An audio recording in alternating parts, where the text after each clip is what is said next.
G'day guys, welcome to episode 212. We are super pumped to be joined by Stacey Jacobs from TidyMe today, who has an exceptional story. In this episode, we talk about iterating, launching fast. Stacey she had revenue in the first 7 days. And how do you test an idea to get to a point where you've got a substantial, scalable business? 28 and I'm trying to shape history, pulling from the sky for some strength to take with me, line up the stars, fly away quickly and push the world forward like a tidal wave hit me. I ride the wave swiftly, I fear no man, check my titles mate quickly, came from the sky with the light of day in me and grew my own wings. So g'day guys, welcome to episode 212 of AskJackD. We are stoked to be joined today by an absolute superstar Australian entrepreneur, Stacey Jacobs from TidyMe. Stacey, apart from just being an all-round legend, she helped bring General Assembly to Australia. How would you describe General Assembly? It's essentially a school for modern technology stuff. Yeah, so from design, technology and business. Yeah. And we love General Assembly. We've done it, the Entourage has done a bit of stuff at General Assembly in the past and love them. Very professional, incredible branding, great courses. Can't speak highly enough of them. And then a couple of years ago, Stace stepped away to start TidyMe, recognising that there was no platform or no efficient way to connect people who wanted reputable cleaners and people to come out and do stuff with their home to do that. And that was born about 2 years ago. She's since raised $750K in capital and done like 15,000 transactions in 2 years. Now, before we get into it, you started TidyMe in a week, right? Yeah, we started it in a couple of days and then had first revenue in a week. So, okay. So you started it in a couple of days and had revenue with it. Talk to us about that. Yeah, so I think with looking at any kind of tech platform, there's ways that you can build something and launch something and test it before actually building out the whole platform, because you're not sure really what's going to happen. Yeah. How you get traction. Yeah, what's going to work, and if it's not going to work, you want to find out quickly, right? Yeah. Because it's a waste of your time and money. Yeah, 100%. So yeah, I just used a really basic front end. I think we used Strikingly at the start. Launched a front end, used Google Calendar for about the first 4 months. And just used SMS to text the cleaners and get them to jobs. I absolutely love that so much. So just to sort of reverse engineer some of what Stacey said. So you start with a hypothesis, launched very quickly, had revenue, Google Calendar, text. So just doing everything manual in the beginning to save yourself the 50 grand or however much it might cost, more or less depending on the model. Doing it all manually initially to ask yourself and to prove to yourself whether or not there is a market demand, whether people are happy to pay for it, whether, particularly on a two-sided marketplace, you need people that want cleaners and you need the cleaners.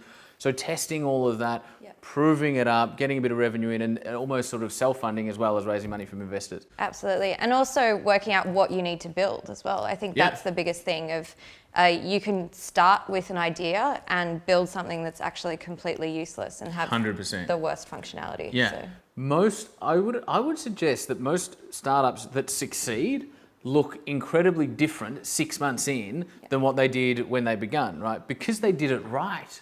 The businesses that fail are those that go to market, hold on to their assumption through life and death, even though they're not getting the traction, they're not getting the feedback, they're not getting the whatever, they're not getting the revenue. They go, no, we think it'll work, no, we think it'll work, without changing and iterating, right? Yeah. So you know you've done it right if and when it evolves and morphs into what the customer tells you they want. Yeah. And I think it's a constant iteration process as well. Like every day we're iterating on the business, not necessarily the business model, but iterating on how we do things to improve and scale the business faster as well. Yeah, 100%. Now, what we're doing something a little bit different. For those of you who are watching here, we're doing something a little bit different for this particular episode in that we're also going live on Facebook. Shawnee, can you just turn, I know this is going to be unelegant, that's okay, they don't mind. They don't mind, mate, I promise. We're also live over on Facebook. So if you're watching over on Facebook, guys, we need you to ask questions. What do you want to know of Stacey? It might be around launching fast. It might be around proof of concept. It might be around viability. It might be around raising money. What questions do you have for Stacey and I? Hit us up in the comments section below and we will be rocking and rolling. Rosie, how are you doing? I am going very well. Good. Do we have any questions thus far that you can kick us off with? Yes, we have. Hold on. My computer's just frozen. 1 second. Someone asked Stacey if you could launch their business for them in 7 days. That's Bob. Probably not. Kind of busy at the moment. Stacey's busy, guys. Stacey's really busy. But really, I think was it Bob? You can basically, the tools are out there, like it's 2016 and you don't need to have development skills at the moment. Initially, obviously, like we have an amazing dev team now, but initially you don't need any skills in development. You just need to be able to find your way around the tools and launch something. It's super easy. You can integrate payments yourself. Everything's built. You just need to hack it together. So what Stacey just said is incredibly important, meaning Bob, you don't need Stacey to do it for you. As she said, 2016, anybody can do it. Did you have tech ability before you started TidyMe? No, I've always worked in digital Yeah. and in tech, but no, I can't code. Yeah, So, yeah. So Stacey's point is anybody can do it, just get resourceful. Are there particular, you mentioned a couple of them, are there particular tools or apps or whatever that you utilised in those early days to help you test, iterate, A/B test? Yeah, so we initially used Strikingly just to launch the landing page, which is a really great tool, and used Stripe as our payments platform, which we're still using today, and we're putting through thousands of transactions for your email stuff and your trackability. Yeah, Woohoo's good. Even WordPress, but even WordPress seems too heavy in an early stage. So we went from Strikingly to WordPress. Those three were probably the biggest, and Google Calendar and Google Drive are just very Did you helpful. have a sequence of hypothesis, or at least the next one or two hypotheses, so you test one thing at a time? To a degree, I think I went out with the main hypothesis that the current system was broken. Like finding a cleaner it sucks at the moment. And so that was the main hypothesis that I went with. And then as you go, you continue to test and iterate. And even now, it's a constant testing phase of what we're building in the technology, how we're onboarding cleaners onto the platform, and how we basically get the best quality and the best retention. Can I just prove, not that it's unproven because you've had 15,000 transactions in 2 years, but to further prove your hypothesis, we've actually got a cleaner, Paula, here today for the first time. And it took us, Keels, how long did it take us to find Paula, who is amazing? 3 weeks, right? And that's I have an assistant. Could have done it in 4 minutes with Could have done it TidyMe. in 4 minutes, right? So had we have known, had Keels have known, had I have known, we would have been able to find Paula much, much sooner. Paula is literally here for her second day ever. So there you go. TidyMe's good. Rosie, we need questions. We've got a lot of questions coming through. Yes, You sir. actually asked a lot of the ones that were already Good. in the comments. Okay, cool. So we have got one from Lisa Troutman. What was your marketing strategy to get your business noticed so quickly? Yeah, that's a really good question. So I basically looked at it on and the way that we still launch additional suburbs and look at our marketing strategy is on a suburb by suburb basis, so that we can create, essentially it gives you focus and also create the best environment for the cleaners on the platform because they can work within the areas that they want to work. So what we did, I took a very localized approach with our first 30 customers, and I wanted 30 customers in 30 days. And we did it, which was cool. But the way that I did it was going into really local groups. So we launched in Bondi because that's where I'm from. And then found local Facebook groups, local partnerships, and did it on a really grassroots sort of level. I often talk about to these guys around, people go, you're starting an online business, a global audience immediately. And to a degree that's true. But I go, if particularly if you have a two-sided community, start in a very targeted, specific geographical area. Like Facebook started in Harvard, and they saturated Harvard, then they went to Stanford, right? If they had started by going, we want 1 billion people tomorrow, we might not know their name. Yeah. How important was that geographical targeting for you in the early days? Absolutely. I think it's just the focus as well, because you look at a financial model and you're like, well, how am I going to get to 1,000, 10,000 customers? And that seems really unachievable. So I tried to break that down and say, I want 30 customers in 30 days in Bondi. And then that gives you the focus that you need, and it allows you to really push for that, even though it's a tough goal, but it's not like looking at, well, how am I going to get to 10,000 in the next 2 years? Yeah, you break it down geographically, and then, particularly if you have a two-sided, because you need both. You need the people looking for the cleaners and the cleaners, and so if you can do that in a targeted region like a Bondi or a Mossman or a whatever, absolutely. enables you to do that faster. Rosie, next question. Okay, next question comes from Peter Collins, he says, how long should you spend on establishing an actual brand prior to getting it to market? Pretty sure I know what Stacey said. Look, 15 minutes? we didn't spend any time at all. I literally designed our first logo in Pages because I didn't even have Photoshop and didn't feel like buying a license. So I did it in Pages and just launched it. I think I spent about half a day on a brand book about 2 weeks in. But I didn't spend too much time because it depends on the business though. For us, we're currently going through a huge rebrand project where we've brought the whole team involved and really working on our vision and values and expanding that throughout the community. But you don't need to do that in the first week, I don't think. Yeah. Depending on the platform that you're building. It's all in the early days, like we're talking first 7, 30, 90, even 360 days. It's all about proving market demand, right? So is there a hungry crowd? What are they hungry for? What do they want? Are they happy to pay for it? How much are they happy to pay for it? That is what you're testing. And as you become more intimately familiar with and connected to your consumer, you'll then work out what the brand needs to say, right? Because your brand, your brand is your logo and your ID and all of that sort of stuff. And your brand is your connection with customer.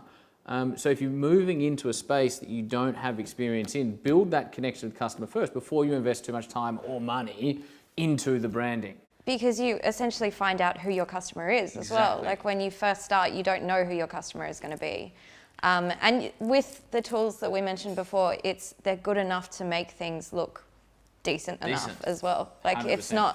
It's not first version internet anymore. Like you can get really nice templates, you can hack stuff together. You don't need a branding agency that's going to cost 50K on day one. Do you have, you personally, do you know your customer better than they know themselves when it comes to how, why, and when they book cleaners? Yeah, absolutely. Talk to us about that. Well, you see, not just on one level that we look at it is on a data level, and we can look at the 15,000 homes that we've cleaned and be able to see exactly where we're kind of fitting and what groups our customers fit into as well. So I think having that broader data knowledge of what's actually going on, they obviously don't have access to that. Yeah. And also our customers have very similar pain points from not necessarily looking at it from a data perspective, but looking at what are the reasons why people get to the point that they need to look for a new cleaner. Yeah. And so for us, we have access to all of that, and there's kind of 3 main pain points that run throughout the whole thing. Tell us them quickly. So first one is that their cleaner has gotten a little bit lazy and the quality's dropped off, so we manage that with technology. Second one is just being able to find someone who's insured that they can trust, so we can solve that for them. And the third thing is just being able to have someone that they can have in their homes that doesn't feel like a complete stranger that you've got off Gumtree. Yes. So sitting under an umbrella of a professional and vetted service, and we go through a very strict vetting process before people come onto the platform. Yes. The reason I ask that is because I'm always saying, you need to understand your consumer better than they understand themselves. And I think sometimes people think that's a bit of an exaggeration, and it's not, right? Like when you hire a cleaner, we do that unconsciously. And a lot of us probably don't actually think through the psychological processes and the pain points and the wants and the all of that, the frustrations. We don't really whereas someone like you, like with me, with education, for instance, and how to engage through education, people don't want to think about how education engages them. They just want to be engaged, right? And so we know how to do that. People don't want to think about getting a cleaner. They just want their That's house why cleaned. you exist, right? And so you need to get to a point, and you won't be there in the first week, right? Which is coming back to the branding conversation. However, you probably, if you do the consumer insight stuff and the testing and the connecting well, you will probably know them better than they know themselves with regards to their buying patterns and psychographics around your product or service within the first, 6 months? Definitely 12 months. Depending on how much traction you're getting. Yeah, I think you need a big enough sample size to be able to... Yeah. So if you're doing it well, it doesn't take as long as what you think it might if you're doing it well. Cool. Love that. Okay. Next question comes from Maya. She asks, do you have any suggestions for collecting valuable feedback from your industry or your customers without giving your idea away to test your hypothesis? I kind of don't believe in that whole someone's going to steal your idea thing, because there are like there are an infinite number of ideas out there, and the whole protection of my idea and not wanting to tell people about it is just, you're never going to get valuable feedback at all. So I think you just need to put something out there, talk to as many people as you can about it, launch something, and then see what happens. Also, I don't really believe that people go out there wanting to steal ideas from people, but maybe I'm a bit too. We have a community of 300,000 entrepreneurs. I reckon we've spoken to tens of thousands of entrepreneurs through events and different things for the last 5 or 6 years.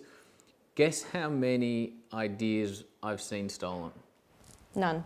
0, right? Because everyone thinks they're working on the best thing. The only thing I've ever seen stolen is a contractor, an entrepreneur goes to an advertising agency, has an idea for like an advertising campaign.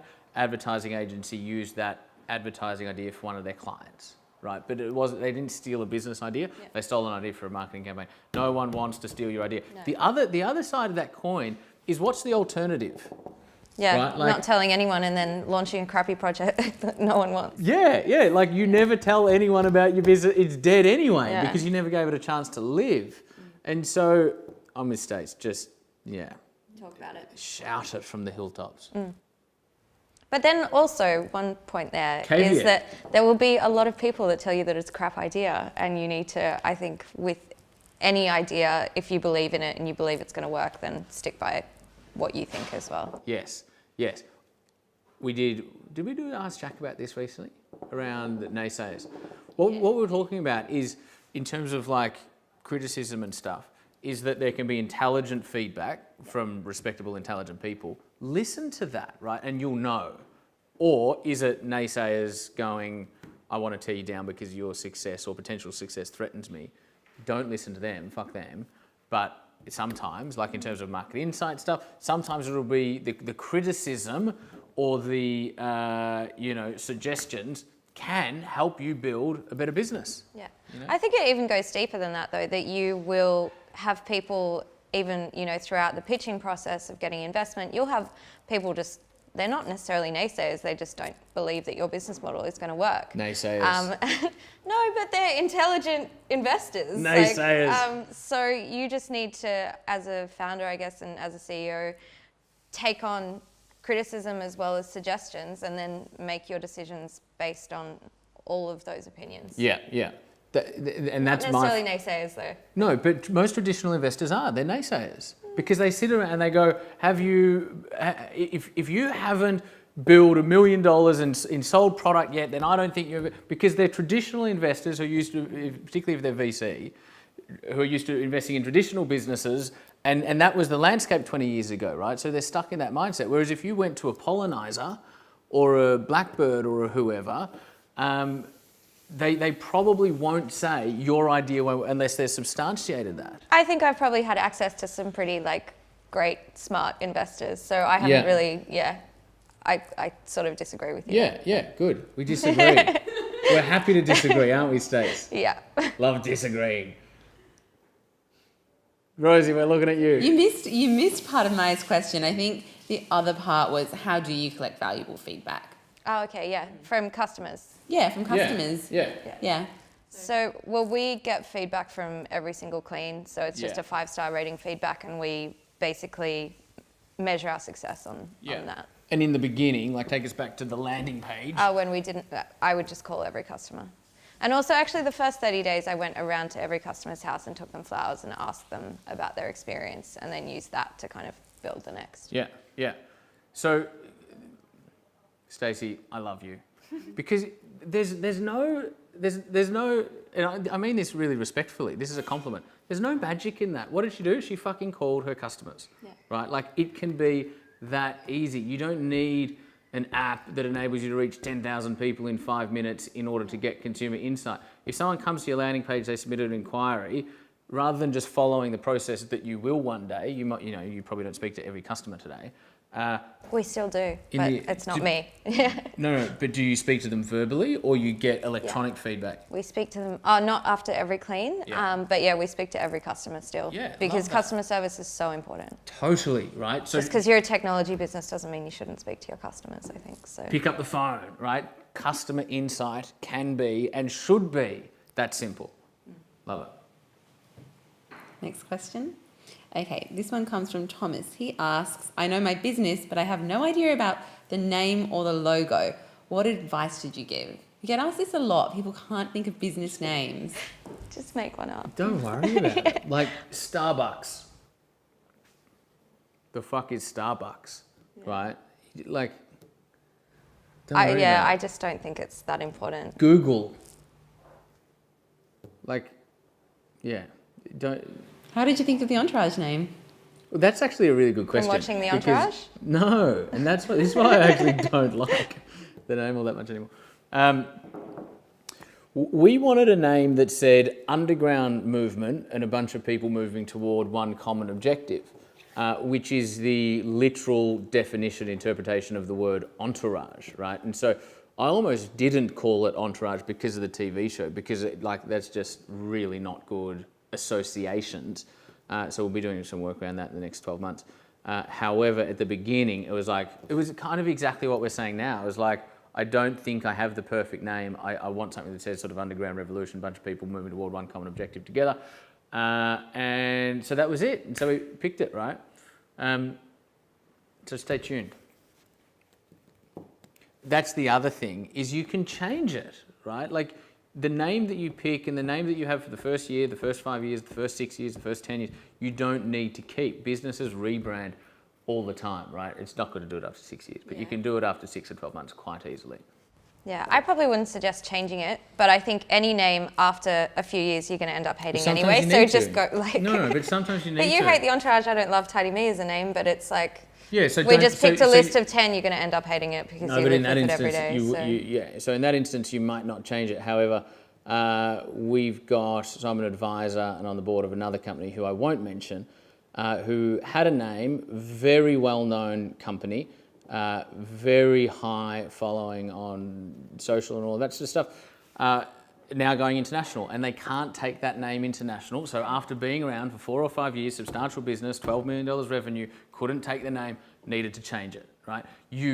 Not preferable, it's a pain in the ass, it costs money, it takes a long time, but you can change it, particularly the earlier on the better. So back to the question, pick one, right? Like just, doesn't matter, don't worry about it. Next question. You're powering through these. Okay, this is going a bit off topic, but I think it's a good one. This is from Claire. She says, Facebook native content, how do you think this will affect the future? I saw that question come through. I actually didn't understand what it meant. What's she asking? Like Facebook Live. As in, is How Facebook the will it new media? Yeah. Good question. Yeah. What do you reckon? You can No, take you this one. take it away, Stace. I think Facebook have done incredible things, and I think things like Facebook Live are fantastic. And there is a lot of old media that's dying at the moment, but is it going to end up just being Facebook? No. There's a lot of other cool stuff coming through as well. Yeah, So, yeah. Snapchat. Yeah, it was really cool. What was it, 2 weeks ago? Snapchat reached the same. So Snapchat had been around for 4 years, I think. Exceeded the market cap of Deutsche Bank, who have been around for like 156 years. So what will it mean for the future of media in terms of this social media stuff? It's important to realise that today there is more attention on television than there is on Facebook still, right? Which is quite counterintuitive to what we might believe because of all the hype around it, but it is declining like that, whereas social is inclining and increasing like that. And so in 4 or 5 years, there will be more attention on social and on the internet than there is on traditional media. And that will only continue, like that sort of juxtaposition will only continue and increase. So what does it mean? It means that 15 or 20 years ago, there was 3 channels to reach audience. There was radio, television, newspapers, and they were controlled by, in this country, probably 2 or 3 people, right? And we know who they are. Whereas now, everyone has a voice, everyone can own eyeballs and engage their own audience and do all of that. So it's a flatter structure where the underdog can talk and people listen. Lisa's asking Stacey, what social media platforms do you use in terms of marketing?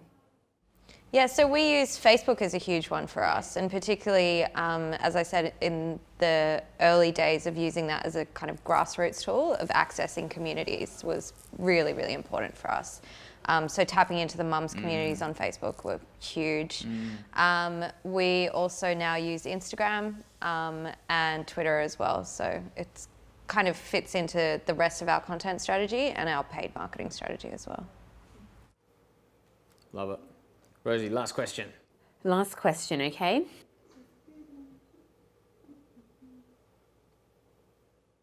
Okay, so this one comes from Nicholas. He says, how do you come up with more business ideas? I'm kind of focused on this one at the moment. Nicholas, don't. Yeah.